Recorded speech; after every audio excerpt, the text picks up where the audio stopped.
주시는 성경 말씀은 출애굽기 3장 1절에서 15절입니다. 출애굽기 3장 1절에서 15절 제가 새 번역으로 함께 봉독하도록 하겠습니다. 모세는 미디안 제사장인 그의 장인 이드로의 양떼를 치는 목자가 되었다. 그가 양떼를 몰고 광야를 지나서 하나님의 산 호렙으로 갔을 때에 거기에서 주님의 천사가 떨기 가운데서 이는 불꽃으로 그에게 나타났다. 그가 보니 떨기에 불이 붙는데도 그 떨기가 타서 없어지지 않았다. 모세는 이 놀라운 광경을 좀 더 자세히 보고 어째서 그 떨기가 불에 타지 않는지를 알아보아야 하겠다고 생각하였다. 모세가 그것을 보려고 오는 것을 보시고 하나님이 떨기 가운데서 모세야 모세야 하고 그를 부르셨다. 모세가 대답하였다. 예, 제가 여기에 있습니다. 하나님이 말씀하셨다. 이리로 가까이 오지 말아라. 내가 서 있는 곳은 거룩한 땅이니 너는 신을 벗어라. 하나님이 또 말씀하셨다. 나는 너의 조상의 하나님 곧 아브라함의 하나님, 이삭의 하나님, 야곱의 하나님이다. 모세는 하나님을 뵙기가 두려워서 얼굴을 가렸다. 주님께서 다시 말씀하셨다. 나는 이집트에 있는 나의 백성이 고통받는 것을 똑똑히 보았고 또 억압 때문에 괴로워서 부르짖는 소리를 들었다. 그러므로 나는 그들의 고난을 분명히 안다. 이제 내가 내려가서 이집트 사람의 소나기에서 그들을 구하여 이 땅으로부터 저 아름답고 넓은 땅, 젖과 꿀이 흐르는 땅, 곧 가나안 사람과 헷 사람과 아모리 사람과 브리스 사람과 히위 사람과 여부수 사람이 사는 곳으로 데려가려고 한다. 지금도 이스라엘 자손이 부르짖는 소리가 나에게 들린다. 이집트 사람들이 그들을 학대하는 것도 보인다. 이제 나는 너를 바로에게 보내어 나의 백성 이스라엘 자손을 이집트에서 이끌어내게 하겠다. 모세가 하나님께 아뢰었다. 제가 무엇이라고 감히 바로에게 가서 이스라엘 자손을 이집트에서 이끌어내겠습니까? 하나님이 대답하셨다. 내가 너와 함께 있겠다. 내가 이 백성을 이집트에서 이끌어낸 다음에 너희가 이 산 위에서 하나님을 예배하게 될 때 그것이 바로 내가 너를 보냈다는 징표가 될 것이다. 모세가 하나님께 아뢰었다. 제가 이스라엘 자손에게 가서 너희 조상의 하나님께서 나를 너희에게 보내셨다 하고 말하면 그들이 저에게 그의 이름이 무엇이냐 하고 물을 터인데 제가 그들에게 무엇이라고 대답합니까? 하나님이 모세에게 대답하셨다. 나는 곧 나다. 너는 이스라엘 자손에게 이르기를 나라고 하는 분이 너를 그들에게 보냈다 하여라. 하나님이 다시 모세에게 말씀하셨다. 너는 이스라엘 자손에게 이르기를 여호와 너희 조상의 하나님 곧 아브라함의 하나님, 이삭의 하나님, 야곱의 하나님이 나를 너희에게 보내셨다 하여라. 이것이 영원한 나의 이름이며 이것이 바로 너희가 대대로 기억할 나의 이름이다. 아멘. 할렐루야. 오늘도 주님의 은혜와 평강이 함께 하시기를 간절히 바랍니다.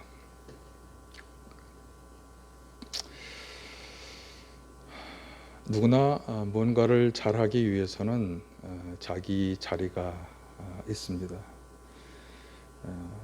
물고기가 물속에 있어야지 밭이나 나무이나 또 사람이 사는 집 안에 있을 수는 없는 것입니다.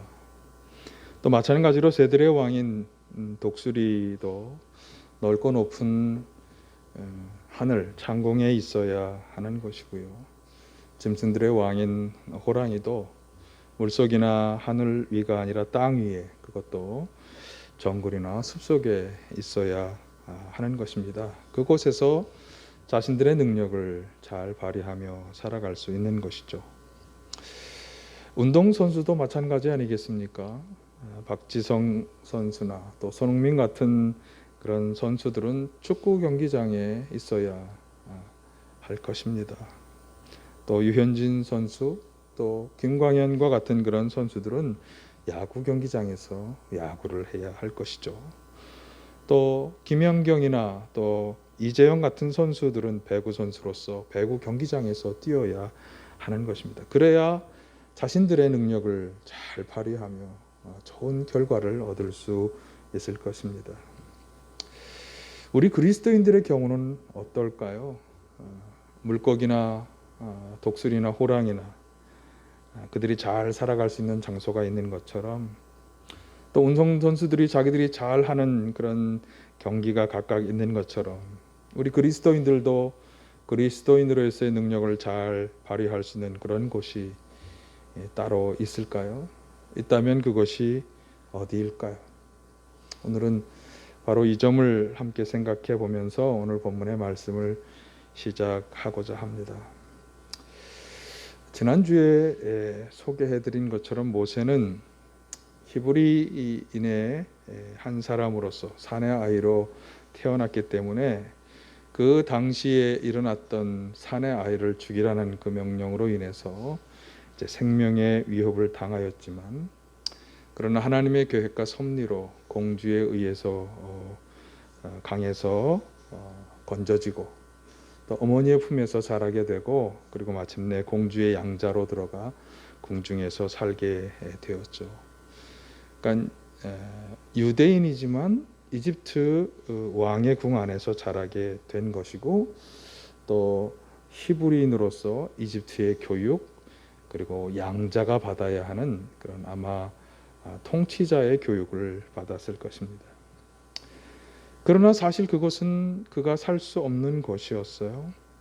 그가 어느 정도 성인이 된 나이가 되었을 때 그는 히브리인 동족들이 당하는 고통을 외면할 수 없었습니다. 어느 날 그는 동족 히브리인을 괴롭히는 이집트인을 죽이고야 말았죠. 그리고 미디안 땅으로 도망을 한 것이고요. 그곳에서 이제 이드로라 불리는 미디안 제사장의 딸 시보라와 결혼하여 살고 있었던 것입니다. 또 그러던 어느 날 이제 양떼를 몰고 광야로 나갔다가 호렙산에 이르러서 오늘 본문의 말씀대로 하나님을 만나는 그런 경험을 하게 된 것입니다. 사실 모세가 더 이상 궁 안에 살 수 없기 때문에 미디안 땅으로 갔고, 그곳에서 양떼를 돌보다가 광야 호렙산에 이르러 하나님을 만나게 된 것인데요. 이렇게 생각해 볼 수 있겠습니다. 모세는 하나님을 만나기 위해서 이집트의 궁을 떠나 미디안 광야로 가야 했던 것일까? 또 모세처럼 우리도 하나님을 만나기 위해서 어느 특별한 장소로 가야 하는 것일까? 어떤 분들은 그렇게 생각하는 분들이 있습니다. 하나님을 만나고 특별한 응답을 받기 위해서 특별한 장소로 가야 한다고 생각하는 분들이 있습니다. 그래서 기도원으로 가고, 또 그래서 특별한 집회가 있는 장소로 가기도 합니다. 하지만 오늘 본문은 그렇게 말씀하지 않습니다. 물론 모세는 이집트 땅을 떠났고 그가 미디안 광야의 호렙산에서 하나님을 만난 것도 사실이지만, 그러나 모세가 하나님을 만나기 위해서 미디안 땅으로 갔다? 오늘 본문에는 그가 그렇게 하나님을 만나기 위해 일부러 미디안 땅으로 가고 호렙산으로 갔다고 하는 어떤 말이나 암시도 나오지 않습니다. 단지 그는 이집트 군대의 추적을 피해서 미디안으로 도망한 것이고, 그리고 그곳에 살다가 양떼를 먹이는 과정에서 그 광야의 상으로 나아갔고, 그때 거기서 하나님을 만나게 된 것이죠. 1, 2절 말씀을 비추어 주세요. 그러니까 사실 모세의 입장에서 보면 이 일은 굉장히 우연히 일어난 일이다, 이렇게 말할 수 있겠죠. 양떼를 몰다가 우연히 일어난 일인 것입니다. 자, 그렇다면 하나님 편에서도 그러할까요? 아닙니다. 하나님 편에서 이 일은 절대로 우연이 아닙니다. 하나님께서는 일부러 모세를 만나시기 위해 그에게 찾아오신 것입니다. 모세를 만나시기 위해 호렙산의 한 떨기나무에 불꽃처럼 임하신 것이죠. 자, 그래서 우리가 꼭 알아야 하는 것 한 가지가 있습니다. 그것은 하나님께서는 항상 먼저 우리를 찾아오시는 분이시다라고 하는 사실입니다. 하나님께서는 먼저 찾아오셔서 우리를 만나주시는 분이시라고 하는 것이죠. 사실 믿음의 조상 아브라함을 만난 장면도 마찬가지 아닙니까? 창세기 12장 1, 2절에 보시면 아브라함이 먼저 하나님을 찾은 게 아니에요. 하란에 살던 아브라함에게 하나님이 먼저 찾아가셔서 말씀하시고 축복의 언약을 행하여 주신 것입니다. 박해자였다가 극적으로 돌이켜서 복음 전파의 중요한 선봉장이 된 바울 사도 역시 마찬가지인데요. 사도행전 9장에 보시면 그는 그리스도인들을 박해하고 죽이려고 다메섹으로 내려가던 길에 찾아오신 예수님을 만난 것입니다. 자, 그러므로 사실 우리는 특정한 장소에서만 하나님이나 예수님을 만날 수 있는 것은 아니에요. 하나님과 예수님께서 먼저 우리에게 찾아오시는 것이고 우리는 그 찾아오시는 하나님과 예수님을 만날 수 있는 것입니다. 하나님께서는 미디안으로 도망하여 양을 치던 그 모세에게 찾아가신 것처럼 그렇게 연약하고 부족한 우리 보통의 사람들이 사는 이 세상 한가운데 우리들 곁으로 찾아오셔서 말씀하시고 역사하시는 분이신 것입니다. 그러므로 우리가 분명히 알아야 하는 것은 우리는 하나님을 만나기 위해 특정한 장소로 갈 필요가 없다고 하는 것이죠. 그리고 우리 그리스도인들도 하나님의 은혜, 하나님의 도움을 받기 위해서 특정한 장소, 특정한 환경에 거하여 있어야 하는 것도 아닌 것입니다.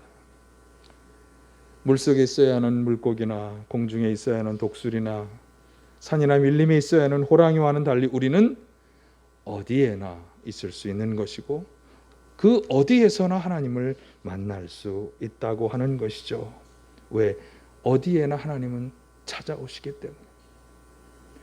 또한 그리스도인으로서의 능력을 발휘하는 것도 마찬가지예요. 운동선수들이 자신들이 해당하는 축구나 야구나 배구 경기장에 있어야만 능력을 발휘할 수 있는 것과는 달리 우리 그리스도인들은 어디에서나 그리스도인다운 능력을 발휘할 수 있는 거예요. 조건이 있죠. 하나님을 만나기만 한다면. 중요한 것은 하나님과의 만남이에요. 어디를 가든 무엇을 하든 어떤 처지와 환경에 처하든 찾아오시는 하나님께 응답하여 만나기만 한다면 그러면 하나님께서는 우리에게 능력을 주셔서 그리스도인다운 능력을 발휘하며 살아갈 수 있게 하시는 것입니다. 여러분, 이 코로나 시대에 바로 그런 찾아오시는 하나님을 만나고 그분의 능력으로 무장할 수 있는 우리 모두가 다 되시기를 간절히 바랍니다. 자, 그런데 모세를 만나주신 하나님께서 모세에게 하시는 말씀을 우리가 주목해 보아야 합니다. 7절을 보실까요? 주님께서 다시 말씀하셨다. 나는 이집트에 있는 나의 백성이 고통받는 것을 똑똑히 보았고 또 억압 때문에 괴로워서 부르짖는 소리를 들었다. 그러므로 나는 그들의 고난을 분명히 안다. 자, 이 구절을 가만히 들여다보면 유난히 눈에 들어오는 세 개의 동사가 있습니다. 그것은 보았고 들었고 그리고 안다. 보고 듣고 안다고 하신 세 가지 말씀. 하나님께서 얼마나 가까이에서 당신의 백성을 지켜보고 계시는지, 관심을 가지고 계시는지를 잘 보여주는 대표 단어들이에요. 이렇게 생각하시면 되겠어요. 하나님께서는 당신의 백성의 고통과 고난을 분명히 다 낱낱이 지켜보고 계시다. 그리고 그들의 부르짖음을 다 들으시고 계시다. 그리고 또한 그 백성들의 마음과 소원과 기대를 다 알고 계시다라고 하는 사실이죠. 그렇게 듣고 보고 아시기 때문에 사실은 그것으로 끝나는 것이 아니죠. 그 다음에 무언가를 하실 것을 이제 우리에게 기대하게 하는 그런 말씀입니다. 가끔 우리는요, 침묵하시는 하나님에 대해서 원망과 불평을 늘어놓을 때가 있습니다. 그러나 침묵하시는 것처럼 느껴지는 것은 하나님의 때와 방법과 우리가 생각하는 때와 방법의 불일치를 나타내는 것이지 결코 하나님께서 우리를 그냥 내버려 두는 것을 의미하는 것은 아닌 것입니다. 하나님께서는 지금 이 본문에 나타난 것처럼 당신의 백성이요 자녀된 우리 모두의 모든 것에 대해서 다 보고 듣고 알고 계시기 때문에 그 다음에 행동을 하시는 거예요. 자, 그래서 말씀하시죠. 8절. 이제 내가 내려가서 이집트 사람의 손아귀에서 그들을 구하여 이 땅으로부터 저 아름답고 넓은 땅, 젖과 꿀이 흐르는 땅, 곧 가나안 사람과 헷 사람과 아모리 사람과 브리스 사람과 히위 사람과 여부스 사람이 사는 곳으로 데려가려고 한다. 자, 내려가셔서 그 고통과 고난 부르짖음의 삶에서 저들을 구하여 내어서 여기 젖과 꿀이 흐르는 땅으로 데려가실 거다. 그렇게 말씀하죠. 자, 그런데 10절을 한번 보실까요? 10절을 보시면 그 일을 바로 모세를 통해 하신다고 말합니다. 이제 나는 너를 바로에게 보내어 나의 백성 이스라엘 자손을 이집트에서 이끌어내게 하겠다. 자, 8절에서는 하나님이 내려가서 그렇게 하겠다고 하셨는데, 그런데 10절에 보니까 그 일을 모세를 통해 하신다라고 말씀하는 것입니다. 그러니까 하나님이 하실 일을 모세에게 맡겨주신다. 우리는 이것을 사명이라고 그럽니다. 하나님 도망가서 광야에 양떼를 치는 그런 목자의 삶을 살고 있는 모세에게 찾아가셔서 민족을 향한 사명을 주시고 있는 것이죠. 자, 우리가 분명히 확인할 수 있는 것이 하나 있습니다. 하나님은 당신의 백성의 고난과 부르짖음을 들으시고 그 고통을 외면하지 않고 불쌍히 여기시며 은혜를 베풀어 주실 것인데, 그런데 사명자를 통해 그 일을 하신다라고 하는 것입니다. 사실 사람이 사는 곳에는 언제나 고통이 있기 마련이죠. 기쁨도 즐거움도 있지만 고난과 또 여러 가지 문제가 많이 일어나는 것이 우리의 인생입니다. 중요한 것은 하나님께서는 당신의 백성의 고통과 고난을 외면하지 않으신다고 하는 것입니다. 그 외면하지 않으시는 하나님은 어쩌면 오늘 우리들에게 찾아오셔서 이러한 자신의 구원의 계획을 말씀하실지도 모릅니다. 모세에게 말씀하신 것처럼 이렇게 말씀하실 것입니다. 내가 너를 보내어 고통받는 사람들을 구원하고자 한다.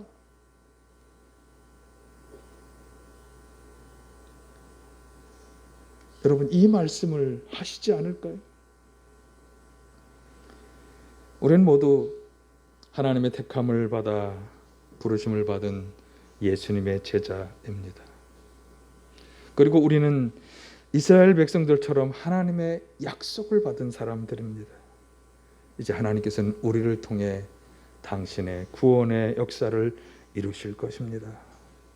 이 사명을 깨닫고 순종할 수 있는 우리 모두가 되어야 할 줄로 믿습니다.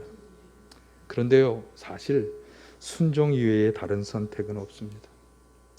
에스더와 모르드게의 이야기를 잘 아시죠? 이스라엘이 페르시아 제국에게 멸망을 당해서 포로 생활을 할 때 하만이라는 사람이 이스라엘 민족을 없애고자 하는 운묘를 꾸몄습니다. 그때 이스라엘 사람으로서 왕후가 되었던 에스더의 양아버지 모르드게가 임금의 왕으로 간택되어 왕궁에 살던 에스더에게 이렇게 말합니다. 에스더 4장 13, 14절을 보시면, 왕후께서는 궁궐에 계시다고 하여 모든 유다 사람이 겪는 재난을 피할 수 있다고 생각하십니까? 이런 때에 왕후께서 입을 다물고 계시면 유다 사람들은 다른 곳에서라도 도움을 얻어서 마침내는 구원을 얻고 살아날 것이지만 왕과 왕후의 집안은 멸망을 당할 것입니다. 왕후께서 이처럼 왕후의 자리에 오르신 것이 바로 이런 일 때문인지를 누가 압니까? 그러니까 하나님께서는 어쩌면 이런 경우를 위해 왕으로 세워주신 것인데, 그녀가 입을 다물고 자신의 안전만을 추구한다면 하나님께서는 다른 누군가를 통해 유다 민족을 구원하는 이 일을 행할 것이지만 왕후의 집안은 하나님의 심판을 받고야 말 것이다 라고 하는 경고의 말씀이에요. 오늘 본문의 모세도 마찬가지 아니겠습니까? 그를 통해 이스라엘 백성을 구원하고자 하는 하나님의 계획이 있는데 그 계획에 순종하지 않고 참여하지 않으면 하나님께서는 어떻게 하실까요? 다른 누군가를 통해 그 일을 행하실 것입니다. 그러면 모세는 어떻게 되겠습니까? 불순종한 모세는 하나님의 심판을 당하고야 말게 되겠죠. 예수님의 제자로 부름받은 우리들도 마찬가지 아니겠습니까? 여러분, 이 코로나 시대에 우리들을 향한 하나님의 계획은 무엇일까요? 하나님께서는 저와 여러분을 통해서 어떤 일을 이루고자 하실까요? 찾아오시는 하나님을 잘 만나시기를 바라고요. 만나셔서 깨우쳐 주시는 사명, 그 사명도 잘 깨달아 알게 되시기를 간절히 바랍니다. 자, 이제 하나님과 모세의 대화 속에 우리가 주목해야 할 마지막 내용이 있습니다. 사실 모세는 어쩌면 이스라엘 사람이지만 왕궁에 자라면서 여러 가지로 잘 준비된 사람이었다, 그렇게 말할 수 있겠습니다. 노예 생활을 하는 히브리 사람으로서 그는 노예의 교육이 아니라 왕궁에서 통치자의 교육을 받은 사람이었어요. 게다가 그의 마음에는 잠깐 어린 시절 3년 정도 어머니의 품에서 자랐지만 그의 마음에는 동족을 향한 사랑의 마음도 있었어요. 자, 그런데 그가 하나님이 사명을 주실 때 그는 주저했습니다. 9절에 보면 내가 너를 보내겠다 하실 때 거기 그렇게 말씀하시는 하나님에 대해서 3장 11절을 보시면 제가 가겠습니다, 알겠습니다 이렇게 응답하지 못했어요. 제가 무엇이라고? 그는 자기 자신에 대한 물음을 가지고 있었습니다. 감히 바로왕이 가서 이스라엘 백성들을 이끌어낼 수 있는 자격과 능력을 갖춘 사람이 되지 못하였다고 스스로에 대해서 내가 무엇이라고 이렇게 응답하고 있는 것입니다. 4절 1자의 이하에도 보시면요, 계속해서 그는 하나님께 사양하는 말을 하고 있어요. 자신의 말을 사람들이 듣지 않으면 어찌하겠느냐고 자신은 말재주가 없는 사람이라고 거듭 사양을 했고요. 오죽하면 4장 14절에 보시면 하나님께서 그렇게 말하는 모세에게 크게 노하셨다 이렇게 기록하고도 있습니다. 사실 우리들도 대부분 우리를 택하여 보내시는 하나님께 기꺼이 제가 가겠습니다라고 응답하지 못합니다. 모세처럼 자기 자신에 대한 부정적인 물음을 던지며 아직 준비되지 못하였다고 사양하는 것이 우리들의 솔직한 모습입니다. 저도 그랬습니다. 그래서 주저하고 망설였습니다. 좀 멀리 돌아서 왔습니다. 어쩌면 그것이 맞을지도 모릅니다. 좀 더 준비되어야 할지도 모릅니다. 그러나 사실 그것을 판단하시는 분은 누굽니까? 하나님이신 거예요. 우리는 하나님의 판단과 결정을 존중해야 하죠. 그래서 요청되는 것이 무엇입니까? 자신을 통해서 일하실 하나님의 능력과 역사를 신뢰하며 순종하며 나아가는 것입니다. 자, 모세가 이렇게 사양했던 이유가 뭔지 아십니까? 그는 자신을 통해 일하실 하나님이 아니라 자신의 능력만을 보고 있었던 것입니다. 그래서 그런 그에게 하나님이 말씀하시죠. 3장 12절. 하나님이 대답하셨다. 내가 너와 함께 있겠다. 내가 이 백성을 이집트에서 이끌어낸 다음에 너희가 이 산 위에서 하나님을 예배하게 될 때 그것이 바로 내가 너를 보냈다는 징표가 될 것이다. 자, 이 말씀을 주목하십시오. 내가 너와 함께 있겠다. 이것이 바로 하나님의 응답입니다. 하나님께서는 우리로 하여금 당신이 주시는 그 사명을 감당할 수 있도록 함께하며 도와주신다고 하는 것이죠. 마태복음 28장 19, 20절에서 예수님께서 제자들에게 마지막 사명을 주시는 장면에서도 동일한 말씀이 나오지 않습니다. 너희는 가서 모든 민족을 제자로 삼아 내가 명한 모든 것을 가르쳐 지키게 하여라. 그러면서 마지막에 내가 세상 끝날까지 항상 너희와 함께 있을 것이다. 여러분, 함께 하신다는 이 말씀은요, 그저 존재론적으로 내 옆에 계신다는 그런 말씀 정도가 아니라 어떤 말인가 하면 능력의 하나님께서 함께 하시며 능력을 발휘하도록 도우시고 인도하신다라고 하는 것입니다. 하나님의 능력과 힘과 지혜를 더하여 주신다는 말씀이겠죠. 우리가 읽지는 않았습니다. 4장 2절에서 17절을 보시면 하나님께서는 모세를 어떻게 도와주실 것인지 몇 가지 예들을 들어서 말씀하고 있어요. 능력의 지팡이를 사용하도록 하시겠다고도 말씀하셨고 표적과 이적을 행할 수 있겠다고도 말씀하셨고요. 또 말이 둔한 모세로 하여금 말을 잘할 수 있는 능력도 주겠다고, 또 그것도 부족하면 형 아론에게도 말을 잘 하도록 하여서 도와주도록 하겠다, 그렇게까지 말씀하고 있습니다. 이것이 함께 하시며 인도하시고 도와주시는 그런 하나님의 역사인 것이죠. 그래서 이 하나님의 약속이 예수님에게서도 그대로 되풀이되어 우리들에게 약속되어지고 있는 것입니다. 주신 사명 감당하려 하는 제자들에게 예수님께서는 세상 끝날까지 함께 하시며 이런 능력으로 도와주시고 인도해 주시는 것입니다. 사실 맡겨주시는 하나님의 일들은 우리의 능력으로 할 수도 없고 해서도 안 되는 일이에요.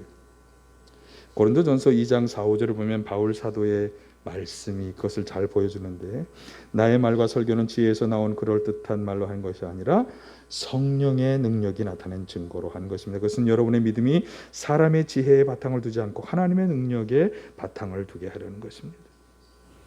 우리가 아무리 뛰어난 지혜를 가지고 있다고도, 아무리 뛰어난 능력을 가지고 있다고 해도 그것이 하나님이 주시는 지혜와 그분의 능력을 뛰어넘을 수 없는 건 너무나 당연한 사실. 그러므로 우리는 우리에게 부어주시는 하나님의 능력을 힘입어서만 하나님이 우리에게 맡기시는 이 사명을 감당할 수 있는 것입니다. 여러분, 성령으로 우리를 도와주실 줄 믿습니다. 이 믿음으로 담대히 나아가시기를 간절히 바랍니다. 세상에 사람들은 자신이 있어야 할 자리가 있다고 여기며 그 자리를 얻기 위해 고군분투하고 있습니다. 그러나 우리 그리스도인들은 어디에 있으나 그리스도인다운 능력을 발휘하며 살아가야 하는 거죠. 그런데 우리가 그리스도인다운 능력을 발휘하기 위해 중요한 것은 어디에 있으나 어떤 처지에 있으나 찾아오시는 주님을 깨닫고 만나는 것입니다. 그리고 있는 그 자리에서 주님이 주시는 사명을 깨닫고 순종하는 것입니다. 하나님께서 우리에게 찾아오시는 것은 우리를 사용하시기 위함이기 때문인 것이죠. 여러분, 찾아오시는 하나님을 만나셨습니까? 이 코로나 시대에 우리가 있는 그곳에서 우리를 사용하기 원하시는 하나님을 만나시기를 바랍니다.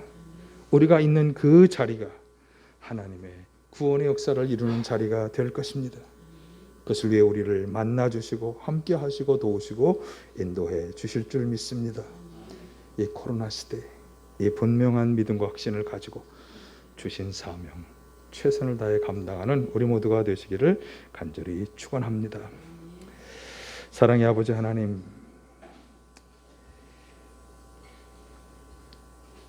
어떤 상황과 어떤 처지에 있던 찾아오시는 하나님을 깨닫고 응답하여 만나는 저희들 되게 하여 주시옵소서. 우리가 있는 바로 그곳에서 구원의 역사를 이루시기 원하시는 하나님의 계획과 사명을 깨닫게 하시고, 부족하고 연약하지만 능력의 하나님께서 함께 하시며 도우시고 인도해 주실 것을 확신하며 최선을 다해 주신 사명 감당하는 저희들 다 되게 하여 주시옵소서. 오늘도 저희 가운데 악한 영 어둠의 영들이 떠나게 하시고 저희들의 연약과 아픔 질병 상처마다 치유하시며 온전케 하여 주시옵소서. 나사렛 예수 그리스도의 이름으로 명하노니 성도들 가운데 들어와서 방해하고 회방하는 모든 악한 영 어둠의 영들은 떠나갈지어다. 나사렛 예수 그리스도의 이름으로 명하노니 성도들의 모든 연약과 아픔 질병 상처는 치유되고 회복될지어다. 주님, 저희 가운데 역사하여 주시옵소서. 예수님의 이름으로 기도하옵나이다. 아멘. 헌금 봉헌하겠습니다.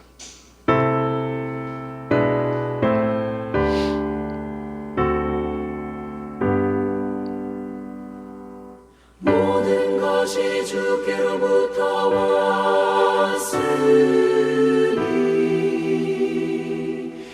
이 예물을 주께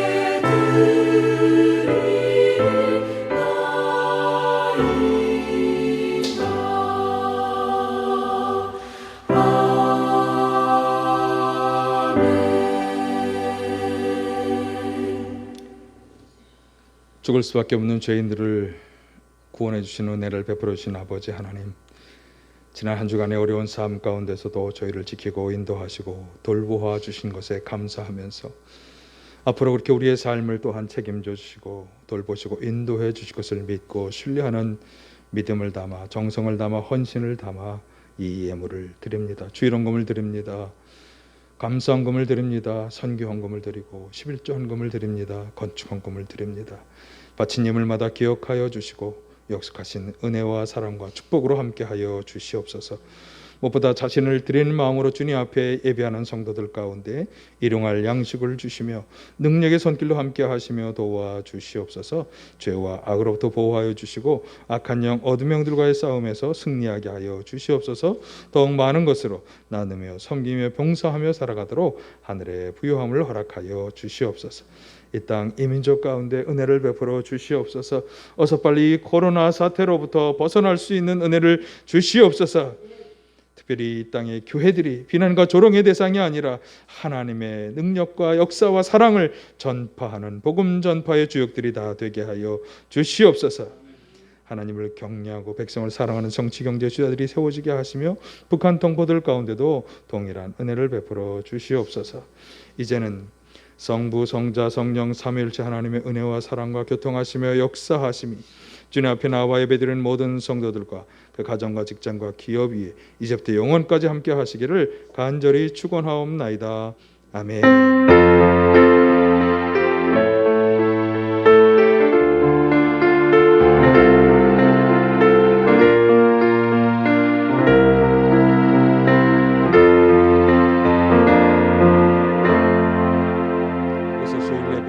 하나님께 드렸습니다. 감사합니다.